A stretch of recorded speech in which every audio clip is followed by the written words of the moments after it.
And that way you are the great agent of this transformation. But the fact is all these changes are being brought about by people like you. It's not by the government. You know, you are all in your own way. So another thing was, which changed, that earlier government was the sole or most dominant agent of change. Everything was government driven. This country of 140 crores cannot be built by a government. Forget it. It is not possible. It can only be built if we believe in the strength, the talent, the energy of our people. And create an environment by which this latent energy, the potential energy of our people, our young people, it blossoms, it gets unleashed. And then you see the change. Look at, till about 8-9 years back in our country, we had less number of startups than the people you are all sitting here. Because they were doing despite all the odds. Today, when we trusted our people, look at where we are. Already gone over 100,000. And a good number of them, perhaps by some account, they say 100 of 10 are about unicorn. Who is bringing it? It's not the government. It is people like you who are doing it. If today, from nowhere in the reckoning, today, we are the third largest startup ecosystem in the world. It is because of people like you. We have all passed through a very devastating phase of COVID. It affected the entire world. But despite COVID, despite a debilitating war in Europe, which has impacted heavily the global economy, India today is the fastest growing economy in the world. It is so because of people like you. It is not because of government. The trust in our people, the confidence in our people, to believe that our people can do and don't create obstructions. Remove obstacles as much as you can and let the genius flow. Let people dream. Let they dream big. Let them fail. Failure is nothing very new. Everyone has failed. You heard Mr. Subramaniam said he has failed many times. You heard Mr. Bhaktavatsam. I have failed multiple times. Not once, twice, thrice, several times. You fail only when you let your failure defeat you. If that does not, you don't fail. It is a lesson. It is a lesson. You know, we all know how the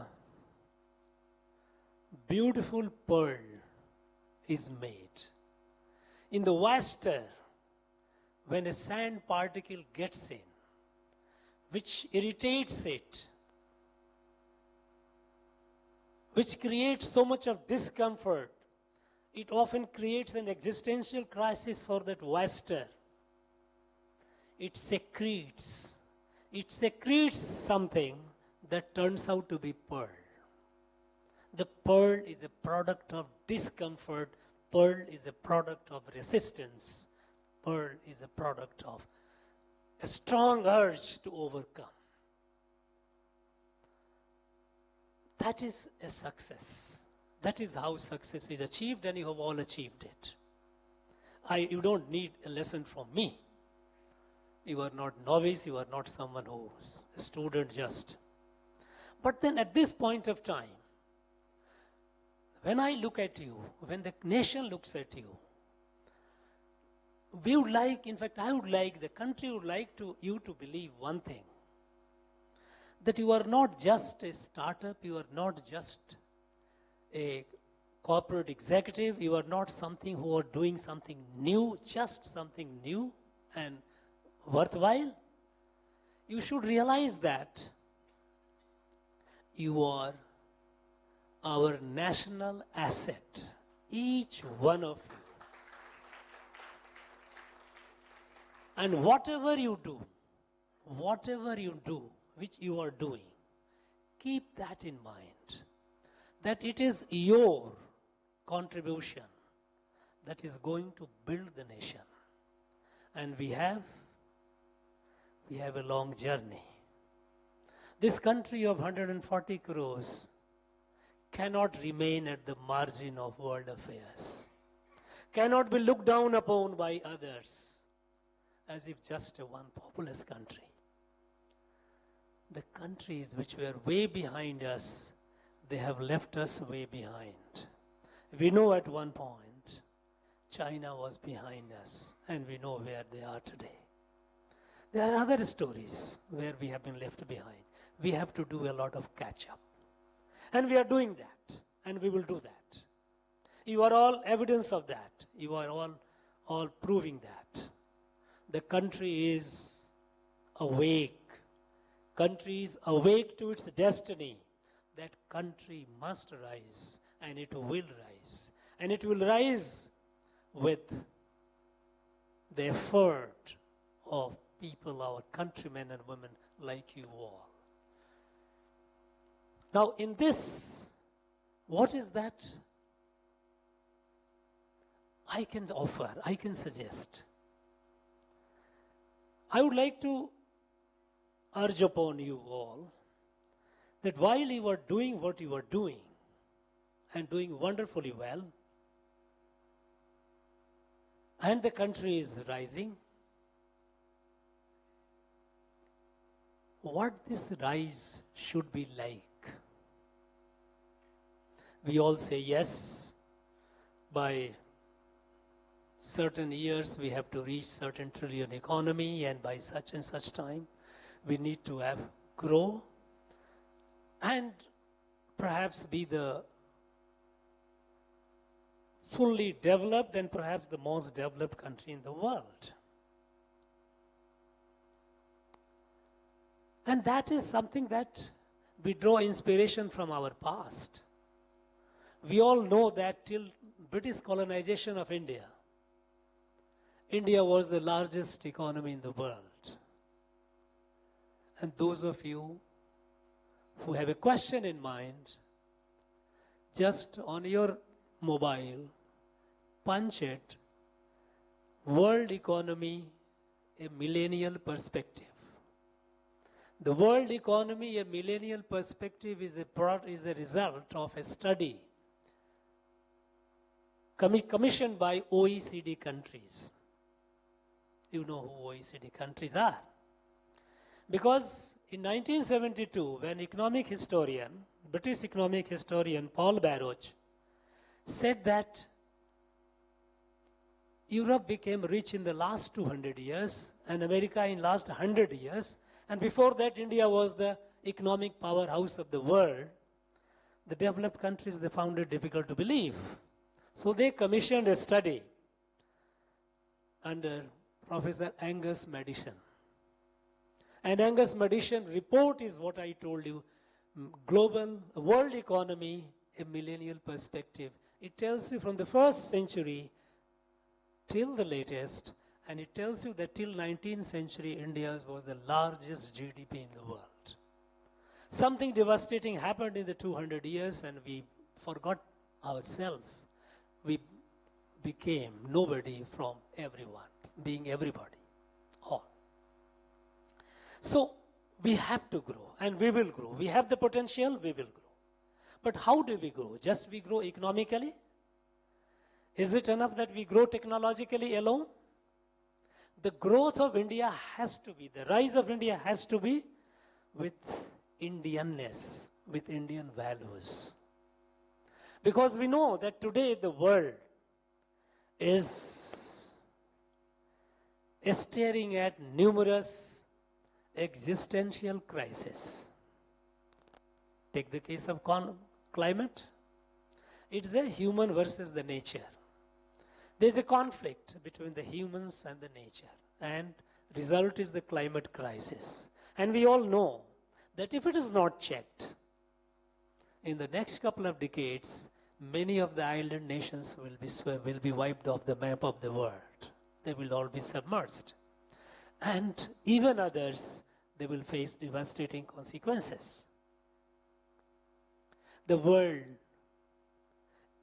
in conflict with each other in terms of ideology, somebody promoting communism, socialism, somebody promoting democracy, all kinds of wars. You have a number of conflicts around. Now, the way, if you take a pause and look at, you will start wondering how long this world is going to survive, if not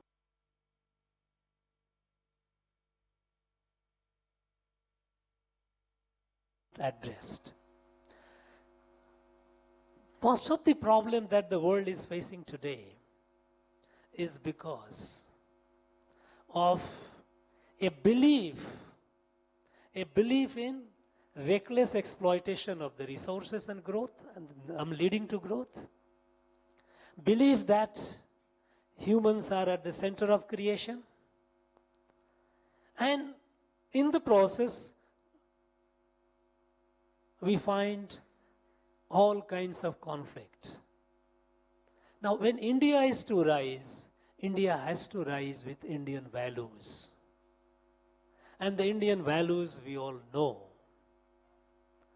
what it is. When we say, Yadu Mure Yavarum Keler, we say, Vasudhaiva Kutumbakam, we are all family. And we have demonstrated this. We have demonstrated this. During the COVID, while we were also starved of the vaccine, but when thanks to our scientists, when we invented the vaccine, we kept sharing with the rest of the world, not only just ourselves. We didn't look at COVID as an opportunity that many developed countries looked at to make money, a mercantile opportunity. No, we didn't. Even you look at the climate crisis that the world is facing, India is the only country which is doing the best, the maximum. Today, 40% of our energy needs are met from non-carbon sources. And we have target by 2030, 50% of it. People believe that how can a country grow without energy? Yes, you can't. But can there be an alternative source of energy? Yes. We don't have to depend on fossil fuel. We looked at other sources. We look at sun god. We look at others. Now the latest is the green hydrogen. We are moving towards that, and we are serious about it. So when India rises, it must rise with Indian values.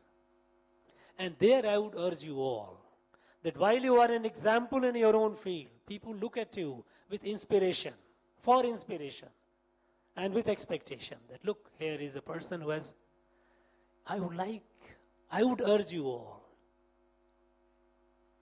to not just unidimensionally grow. You must grow with our values. And what are those values? You know, we have always believed, that is our Indian system of knowledge, that every one of us, every human being has three aspects of the personality. Physical, intellectual, and spiritual. The physical is very obvious.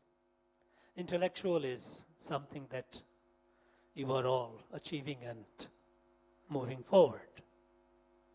But at the same time, a spiritual also is needed. And what is a spiritual when I say? It is not going to the temple or the church or to mosque. They are, our people, thousands of years back, they have given us the wisdom. That wisdom is to be reflected, is to be thought. When we say that world is a family, when we say Yadumure Yavarum Kelir, when we say, how deeply we appreciate it, how deeply have we internalized it? Now go to the beach. You go to the beach. We all go. We all enjoy. Waves coming, waves going. Take a pause. Look at the waves. Each wave, before the wave is formed, where was it? And after the waves has hit the shore, again it merges in the ocean. Does it have a lesson for us? Does it say that all the waves, which look like all the waves, they are waves, but essentially they are all ocean. We all are different. We look different. But we all have been born out of the same earth. We have been sustained by the same earth, the same food, the water, the air that the earth gives. Whether humans, the animals, the plants.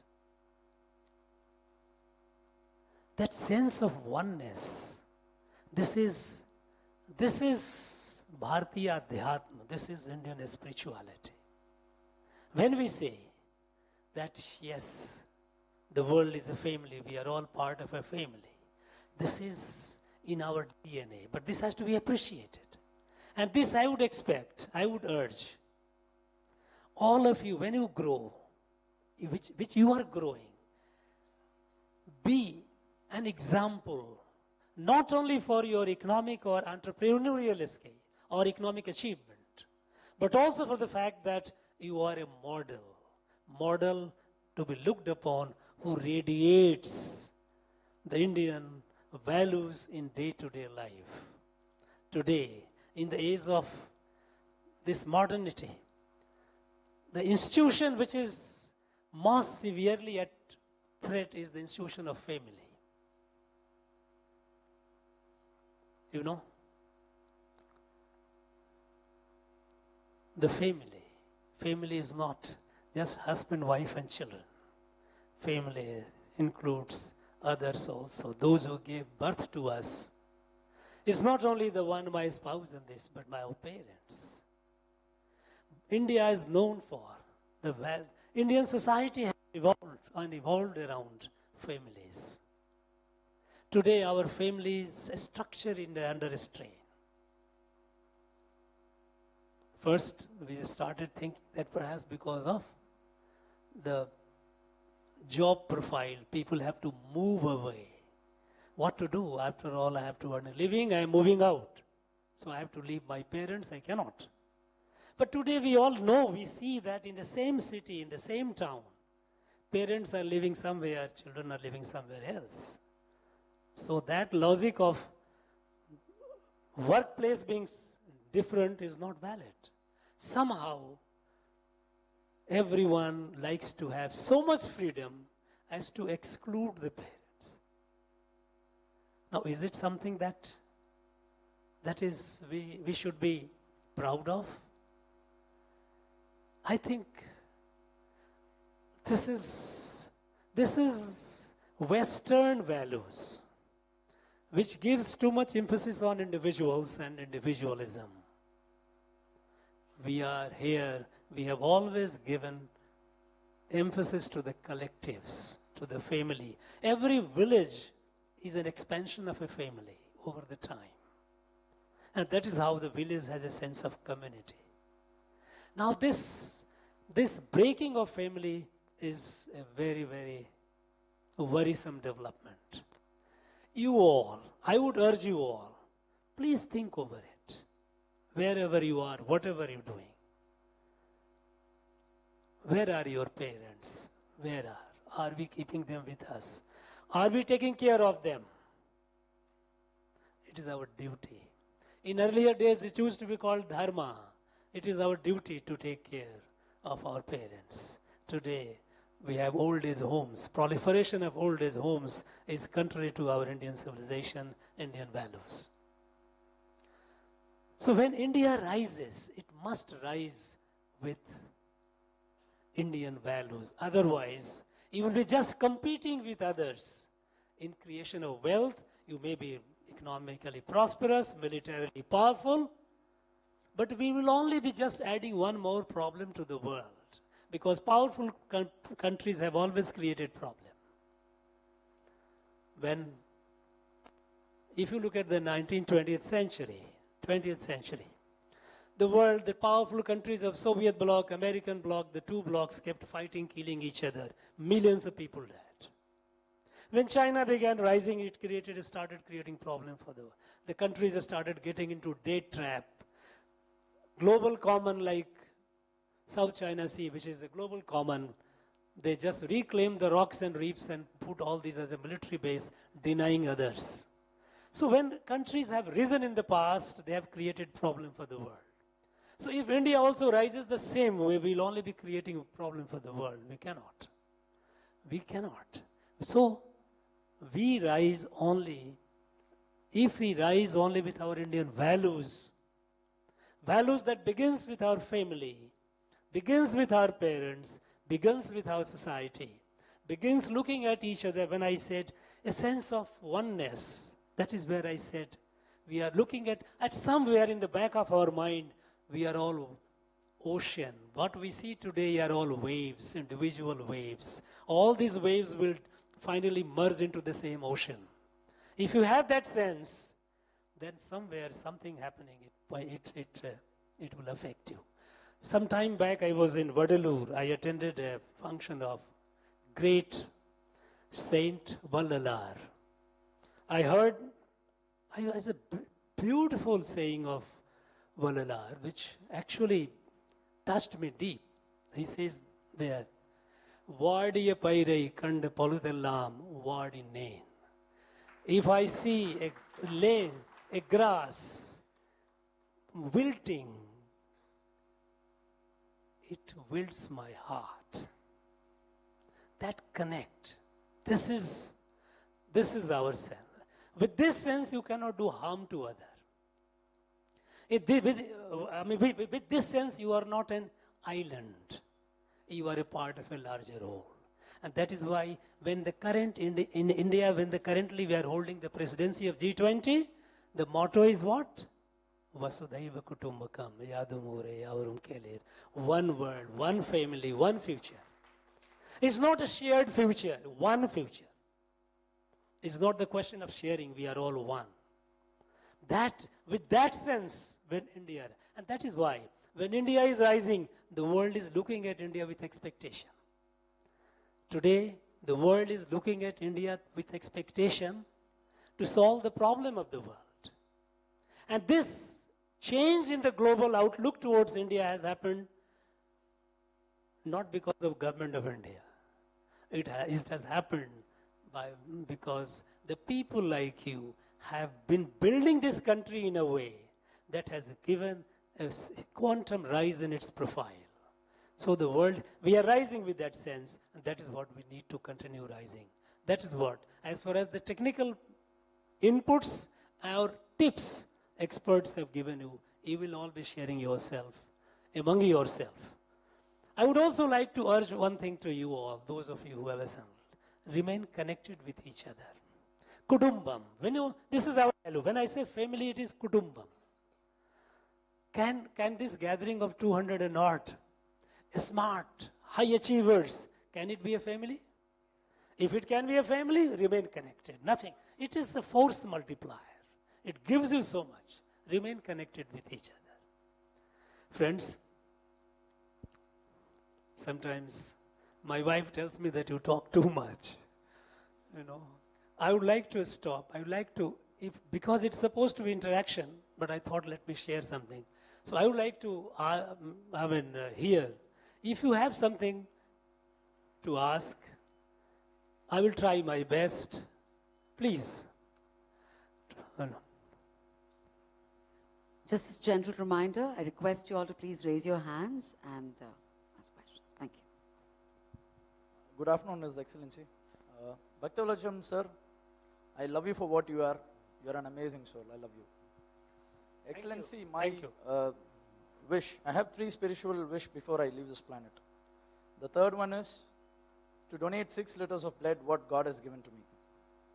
The second one is to give out the oxygen what God has given to me by building trees. But primarily, the first wish of mine is to see, despite of achieving 75 years of independence, why don't we start a spit-free India movement? We, at 75 years of independence, my heart burns when I see people spitting on road, both the educated and uneducated.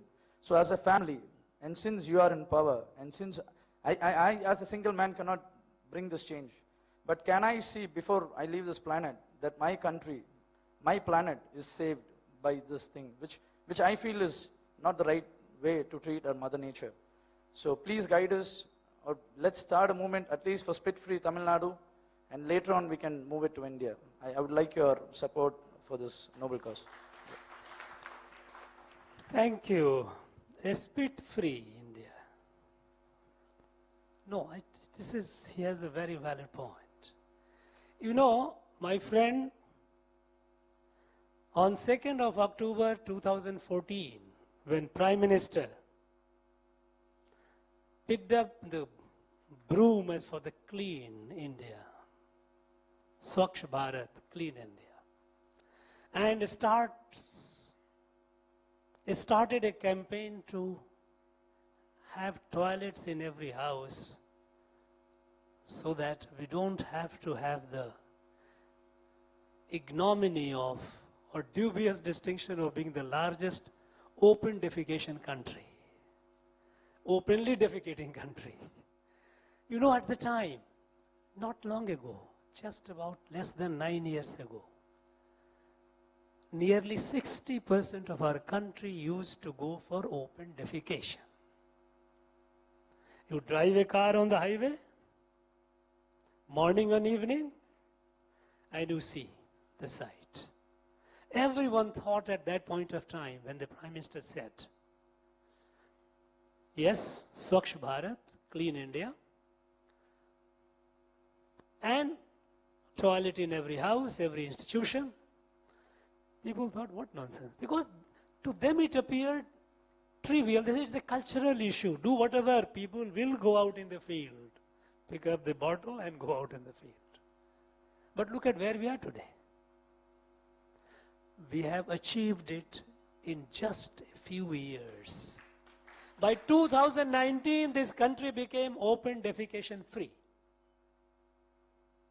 Now, at that point of time, when it was launched, there were many skeptics. But it is achieved. And how it is achieved? Not by Prime Minister or by the government, but by involving the people, by making it a mass movement. So when you said before you leave the planet, first of all, we never leave the planet. We are part of it. I just said we are waves, we merge into that. So we will never leave the planet. I don't think we can ever. But before, even in a figurative sense that you have talked about, I think it is not such an incredible target. And you know, in this cleanliness drive, who all have played a very, very, very important role? If you ask me, it is the small kids. They are the one, school-going children have been raising issues with the parents. Don't do this. Moving car, I've seen people throwing plastic or paper or waste. Children, their daughters and sons, a young one, oh, Papa, don't do it. What are you doing? Now this change in the thinking that has gone to our young generation, I am confident that soon we will be, long before the day comes when a wave meets the ocean, it will be done. I am sure it will be. Thank you. And first of all, you said, I am in a position of power, I have no power. It's not a power position. It's all a question of involvement, mass movement. Yes. Is it working? I think, of course, I can hear you, Okay. but just for the sake of others. Okay. Thank you for giving this opportunity. My question is that what made you to think dare to kind of series to entrepreneurs? Normally, governors have a lot of other works and to I have seen a lot of governors, but what made you to think? You know, first of all, there is a myth that governors have a lot of work. Many people say, I tell you, you are very busy. Your governors has, everywhere I go, governor in a busy schedule has found time. Thank you, governor, very much. I only know, I laugh at it, how much work I have. I don't have much work. You know, the think to dare, the idea. Because for me, personally for me, I have only one religion, and that is my country. I don't have anything else. And if something good comes to my country, I will give my best, my utmost. If something or someone is coming in the way of it, that someone or something is my enemy. That's my only, you can call it the yardstick or the metric. So when I look at the country, it pains me. It pains me that this country, with so much of potential, look at this. All this, we hear a lot of achievements in the United States of America and all the, who are doing it? Our boys and girls are doing it. It's not that they are doing it. Many of them are incapable of even doing simple calculation. You go to a bus station or railway station and ask for a ticket. If you don't give the exact amount, the person on the counter will have a difficulty in giving you. Sometime back, I have experienced. We are traveling 5 people, 5 persons together, put this money. No, give one by one, one by one, one by one. They cannot calculate. So these achievements are being done by our people. And look at where we are. Everyone takes us for a ride. Everyone is starts sermonizing. India must do that, India must do this. I think this is something which deeply hurt me, it pains me. This country deserves a much better position, much better fate. And for this to happen, you know, I think it was Mr. Bhakt Vatsalam, he was showing some slides where he says, brain American, heart Indian. This is what Swami Vivekananda said. Swami Vivekananda said he dreams of India. He was also pained. He was deeply pained at the fact, the plight in which the country was.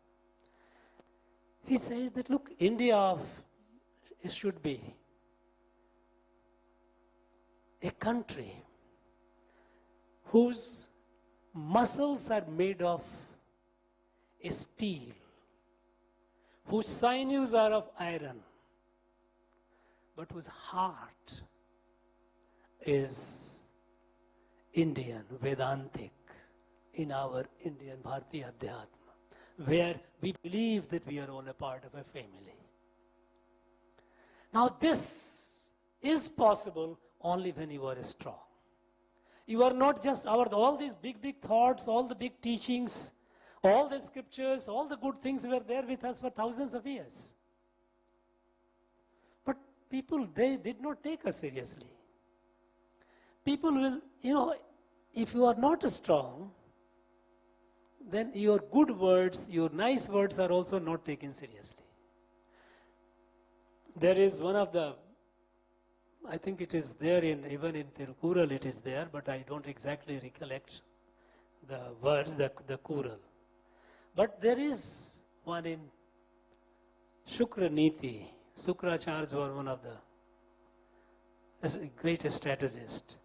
He said in Sanskrit, Balino vasgaha sarve durbalasya cha satruva. If you are strong, you have friends around. If you are weak, you are surrounded by enemies. You have to. So India has to be strong. And for that, it will happen only when people, the young, those who can dare to think to dare, think to dare. They must think and do something which has not been done before, which ordinary people would not think of. Audacity to dream big. And there, when I see, it gives me a lot of energy, a lot of strength, a lot of hope. Thank you. 1 second. There's a lady who would like to ask a question, if you don't mind, please. Okay, you will. Yeah. Give her the mic. Thank you, sir. I'm Kripa. I'm Senior Manager HR Business Partner from NIDAC. So, sir, I'd like to ask upon, some gentleman has said, like, spitting on the road, that burns his heart. So even if I look at the country, I feel, we are still underdeveloping, not a developed country, developing country, developing country, developed country. The same stories goes from the grandfather, great-grandfather, and I do not want to pass on the status to my children or to my grandchildren. So we wanted to hear from you, how could we change the status quo? Because I'm damn sure that we have a lot of dare to think people here. And if you could give us your insights, probably a thought-provoking, that can make us unite and we can move towards that. So a piece of advice from you, sir, how we can change a developed nation like other leading countries. Thank you. First of all, you said you don't want to pass it on to your children. And I salute you for your dream, for your desire. I can assure you, it's my strong feeling within, which I can feel and I know, we will be a developed country soon. The country has set the target by 2047, what is called Amrit Kal. India will be a developed country. Now, what the story we heard from our grandfather and our father, today is not the repeat of that story. Today, we are scripting a new story of India. How we are scripting? Let me give you a snapshot. A snapshot. Simple. Our fathers, or even to say, I won't say I'm pretty, I have many years behind me, I am not so young. Even in the way, people of my age, could they have dreamed that India, the pavement, the one who sells the vegetables, will use a digital device? Digital payment. Today, India is the most digitalized country in the world. Today, the 40% of the digital transaction in the world per day happens in India. People thought at the time when the Digital India program was launched, people started saying, what is this? They didn't believe. Today you travel, I'm sure, when you travel in a taxi, the taxi driver is comfortable, he is not happy receiving your cash. Make him a payment on either Google Pay, UPA, whatever you do. He is very happy. So is the case. Now, imagine, such a large country, so much digitalized. Take the case of, let us say, healthcare. Basic ingredients of citizenship. A citizen must be healthy, it must be literate, must be educated, must have access to potable drinking water, must have access to cooking gas, must have access to electricity, must have access to, by way of connectivity, physical as well as IT connectivity, internet. Where are we today? In the last just a few years, 7, 8, 9 years, When we started the health, as I said, earlier we were incrementally moving. Today, catching the bull by the horn. Look at the number of medical colleges which have come up. In the last 8 years, the number of medical colleges have gone by 70%. 70%. What was done in the 70 years in the last? Our target is that every district must have a medical college. Tamil Nadu, we have more. We have, in fact, only last year we got 11 more medical colleges.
And branded drug, the price differential is many times. Today we have more than 10,000 generic drugs all over the country. So making drugs easier, cheaper, making healthcare easily affordable by creating more infrastructure holistically, and also alternative medicines. Because we know that there are areas where modern medicines do not succeed, and do not give you the desired result. That is where comes Ayurveda, Siddha and all this. And to give emphasis on that. And the world is realizing it, by the way. When we talked about alternative medicines, when we talked about it, earlier people there was a lot of prejudice among the modern medical facility, medicine, medical fraternity. They used to look down upon, these are like a steak charming and all. That's not. 2018, our alternative medicine products, all the churn and all these things that we make was hardly about less than $3 billion. Today it has crossed over $20 billion. The world is buying it. The world, thanks to COVID, people have realized that there are ways, there are alternative medicines which also helps you building your immunity and how to take care of the problems. So, all these transformations that are happening are revolutionary. We are in the thick of it. Many times we are too close to it to grasp it fully. When you are too close to a historical event, you do not appreciate the whole in its entirety. But it is happening. Look at the way through digital technology and through Jam Trinity, as it is called, Jan Dhan, Aadhaar and mobile. Look at during COVID, COVID app. You take a vaccine and within seconds, on your mobile you get you have been vaccinated, your certificate. So that your travel becomes easier. Okay. And when the due date comes, your mobile gives you a ring, gives you a message, now it's time for you to go for it. Look at it. Our people did it. These are incredible. This has happened. Nowhere in the world it happened. Nowhere in the world it happened. And such a large country. Today, India is transforming. It is not just, improving, or it is galloping. There is a quantum leap happening. Yes, we have problems. We will overcome. Because the country has a new confidence in itself, in its ability. That is the reason when the Prime Minister of India goes or speaks, the whole world listens. Because they know that now India of today is not the India of decades ago. So what our grandfathers' fathers did, we would not leave the legacy. And he will not leave the legacy. Because you are the one who are transforming it. It's not. Others. So we will go. We will be, you are young enough to be at the time 2047 to be at the helm of affairs wherever you will be. Even today you are. But then you will see how the country has. And then of course, you will also be feeling happy and satisfied about your contribution to making this country great and develop. Thank you. Just last two questions. Please. I think here, please. Hi, sir. So I wish to know, as a leader, people are the important person who drive a future, right? So as a leader, how you manage to understand the minds of people, how you get to know the minds of people, what they are thinking, and being an entrepreneur, it is an important skill that everyone must learn, the people management. So how you handle it?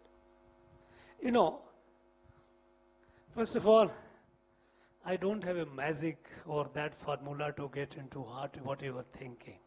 But I tell you one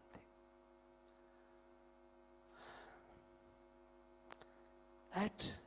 At a human level, it's not difficult to connect. Even, you know, before the language, the spoken language, the written language came into being, we communicated through sign language, body language. And today, you yourself might be seeing in your life someone with a smile on the face, but there is no brightness in the eyes. You can see their smile is a fictitious smile. It is not a genuine smile. So still, the body language is something that, if you are sensitive to that, it connects you. When you are walking on the pavement and see a dog lying, by the looking at the dog, you can make out whether pass close by or be away. Look at the communication, body language coming. You know that, no, there is something wrong with this. Perhaps it is better to keep a distance. Now you feel. If you have that feeling, you connect. Number one. Number two is, wherever you are in a group, because you are all coming to the context of your entrepreneurial works and where you are, and empathy. Thinking that those part of your team, I said kutumbam, a family concept. If you treat them as a part of your family, and in a family doesn't mean that you are pampering. As a head of the family, you don't always pamper. Sometimes you kick also. You know. So, but even when a father or a mother shouts at the child may feel hurt, but child knows that they are well-meaning. It's not out of any bad feeling. It's for the good. So, wherever you are, the personal management, people come up with the big theories in the management schools. They teach you all kinds of things. I am not aware. I do not know any of those theories. But I can assure you that if you treat your team as member of your family, and when you say member of family, do you know their personal life? Do you know whether the person is the parents, the ailing parents? Do you know that the person is married, the spouse, what is the position and all? Children. Now, if you have, and wherever possible, it's not that you can do everything. We can't solve. But wherever possible, the fact that you are concerned, it gives you. I tell you a small illustration from when I was very young at the time. I was SP of a district way back in 1985. 85, long before you were born. There was a massive situation, law and order situation. A lot of women and children were. I was in Kerala. There. They had come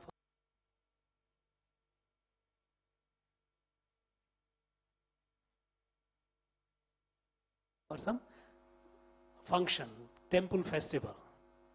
But something went wrong. And people turned violent. A set of people turned violent. Immediately the mob, it got into a mob.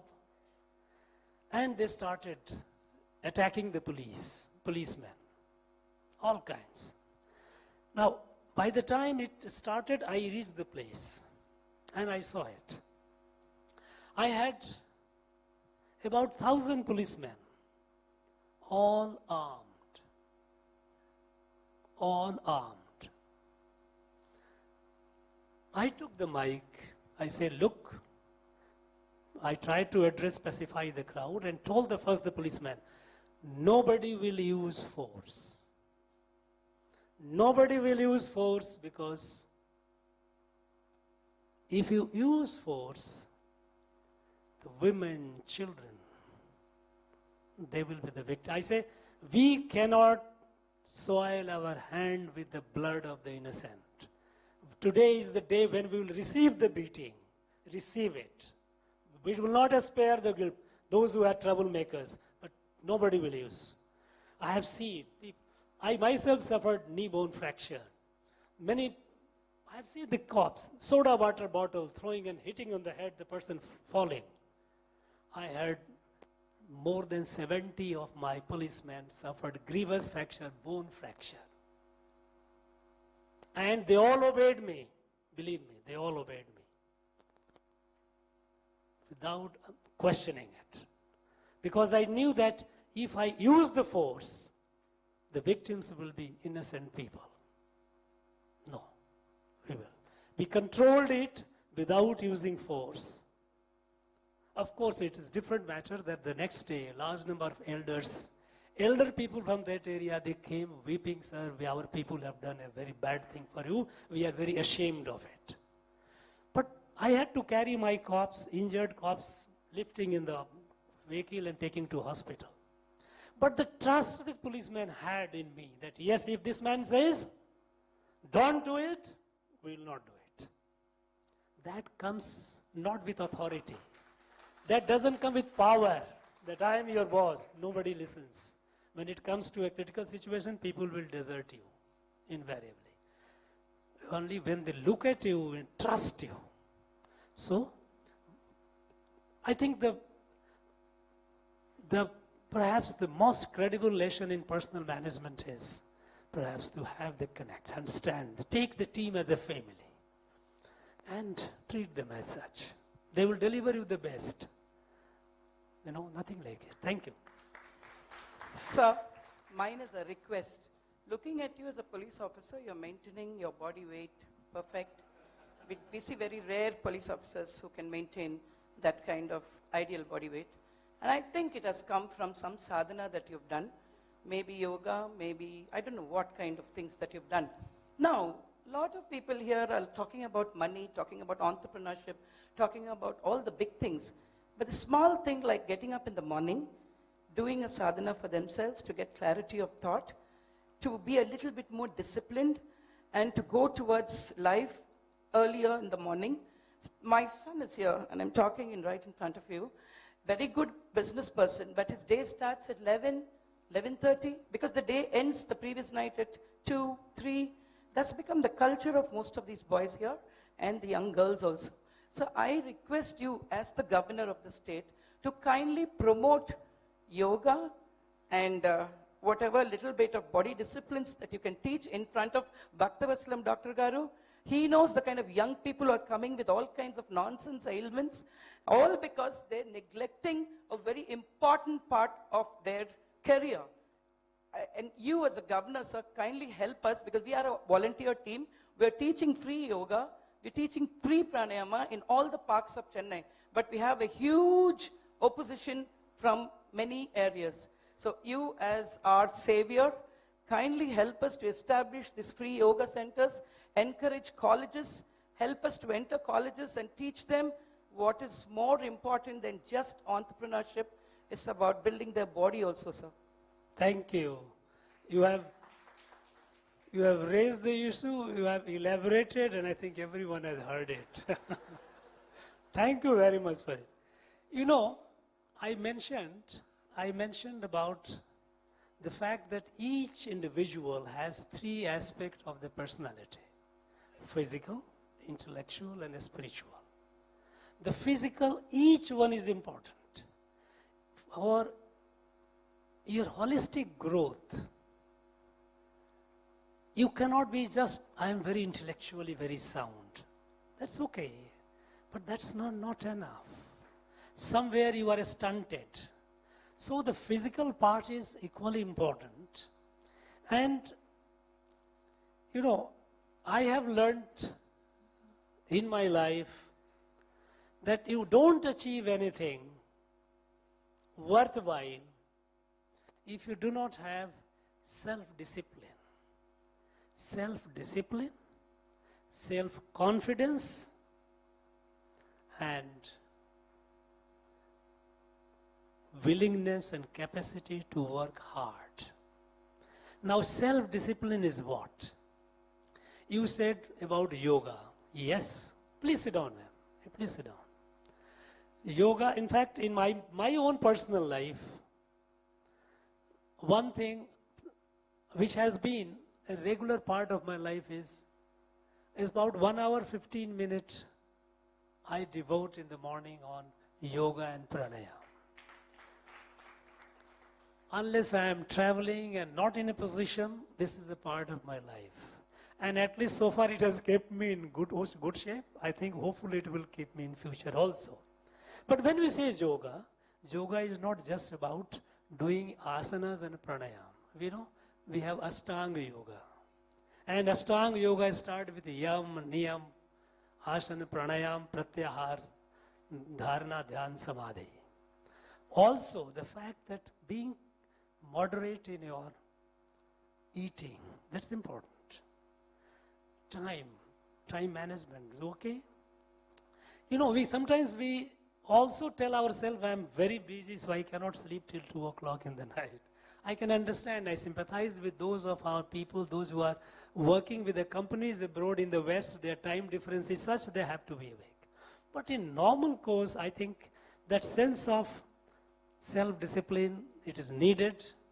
As I have urged you all that you are all a great achiever, you have all made a name for yourself, and in future you will have many more heights to climb, you will climb, I wish you all the best, but don't ignore your health, because there is a saying in our old books, Sarir Madhyam Khalu Dharma Sadhanam. Sarir Madhyam Khalu Dharma Sadhanam. Body is the medium for achieving, doing everything. They call it all your duties. Whatever you do, your duty to yourself, duty to your parents, duty to your children, duty to your spouse, duty to the society, only through the body. So, Sarir Madhyam Khalu Dharma Sadhanam, this body must be adequately addressed. And I think this is something, you know, a small thing in life. Like, I have insisted even on my children, and that is what I do. In the morning when I get up, I do my bed. I don't leave my bed to be done by somebody else. I clean my bed. Simple thing. I don't necessarily have to say that everyone has to follow me, but it gives me a sense of satisfaction when in the evening I go, and I see my bed, which is, I have done it, and comfortable. You know. So this small thing, it matters. Thank you. It is needed. Thank you very much. That was the last question. So we're moving on to the felicitation of the Honorable Governor by... Sorry. I think you had many questions to ask, but Anchor has said stop. Unfortunately, we're running short of time. I'm so sorry about that. We will address this issue a little bit later as to how we can get in touch with the Governor at some point that you want to. But for now, we'll just move on to the next section. Felicitation of the Honorable Governor by various forums. First, by Startup Entrepreneur Forum. I would like to call upon Business Brewing Team and Startup Payanam.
Next, we have Women Entrepreneurship and Professional Circle.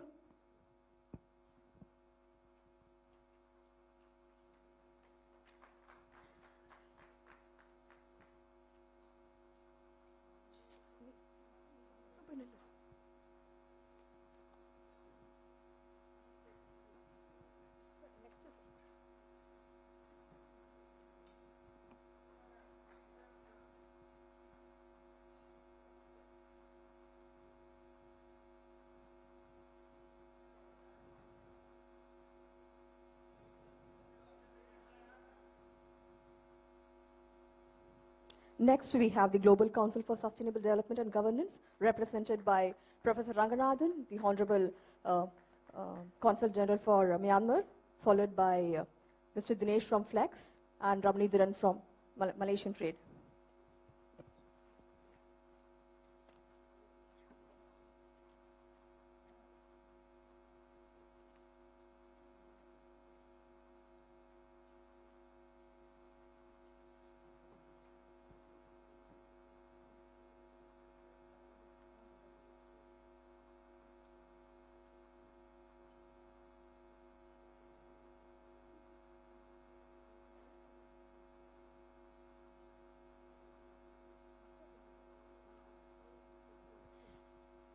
Next, we have the CXO fraternity.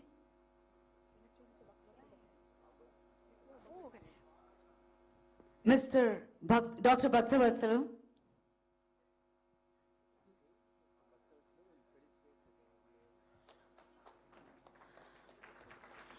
Dr. Bhaktavatsala now felicitates His Excellency, the Honorary Governor.